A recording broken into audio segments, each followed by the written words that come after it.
just starting out cruising, how do you find the support you need? Well, I've got a few ideas for you.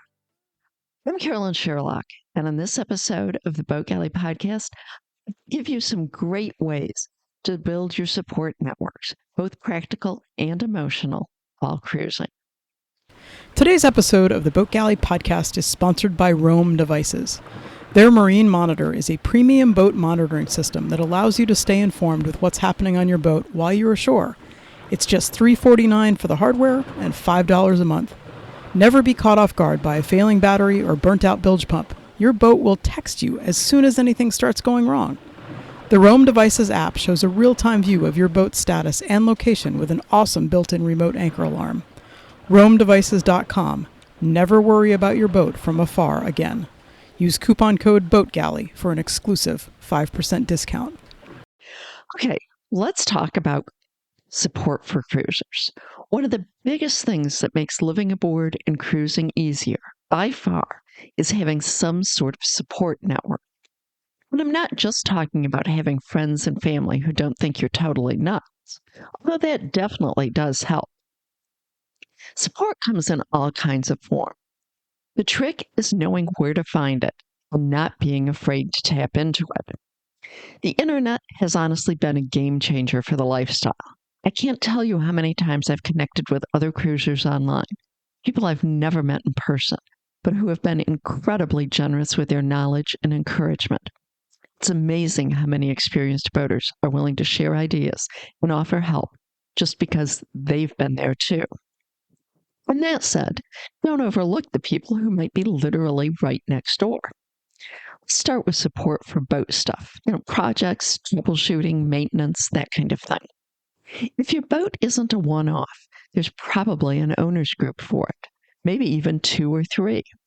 For our Gemini Catamaran, there was a Facebook group, an online forum, and a whole separate group that just focused on the select drive leg.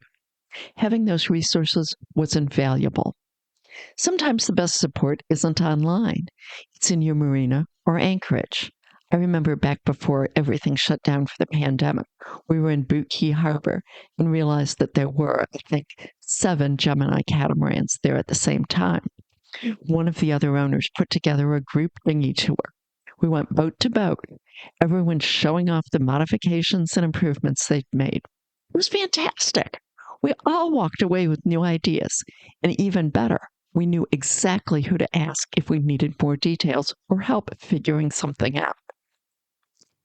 If there's just one boat similar to yours nearby, don't be shy.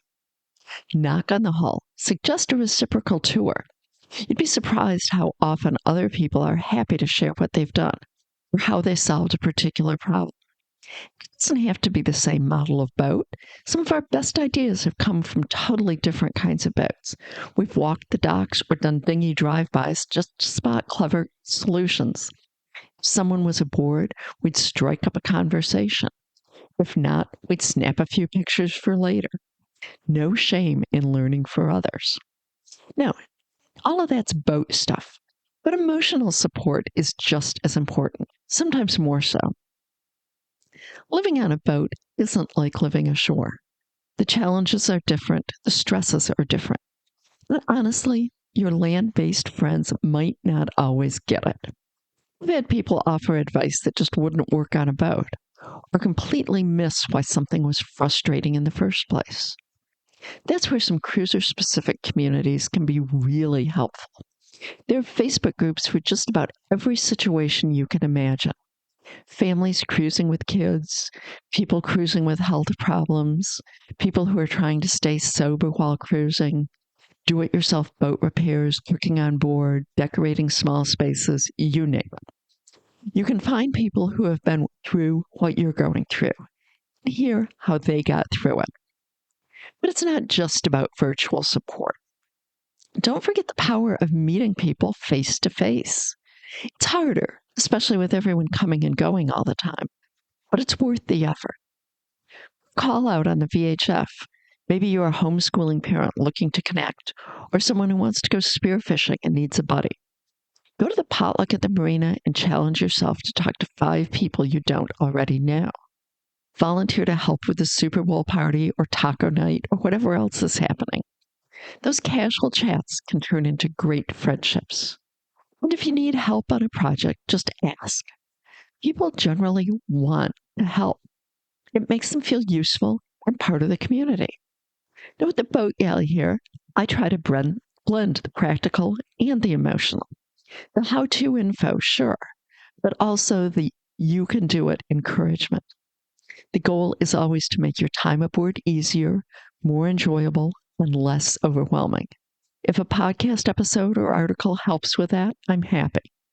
If you've ever got a question, feel free to hit reply on a newsletter. I love hearing from readers. And if you're looking to build your skills for a life aboard, we've got a whole bunch of courses to help with that. Whether you're trying to make your peace with that tiny fridge, figure out how to store everything you want aboard, prepare for a hurricane, provision for your first months out, bring your dog along, or head to the Bahamas for the first time, we've got you covered. There's a link in the show notes if you want to check those out. And over time, you'll build a network of your people. Some will be close friends. Some will be acquaintances. You may not talk to them every day or even every month. But when someone goes wrong or you hit a rough patch, you know who to reach out to, whether it's for advice, hands-on help, or just someone to say, yeah, I've been there too. And honestly, I'm really glad you're part of the Boat Galley. I think this whole community is part of my own support network. So thanks for being here. And thanks for listening to this podcast. Please be a part of our support network and help others find us too. Give us a review wherever you listen to your favorite podcasts.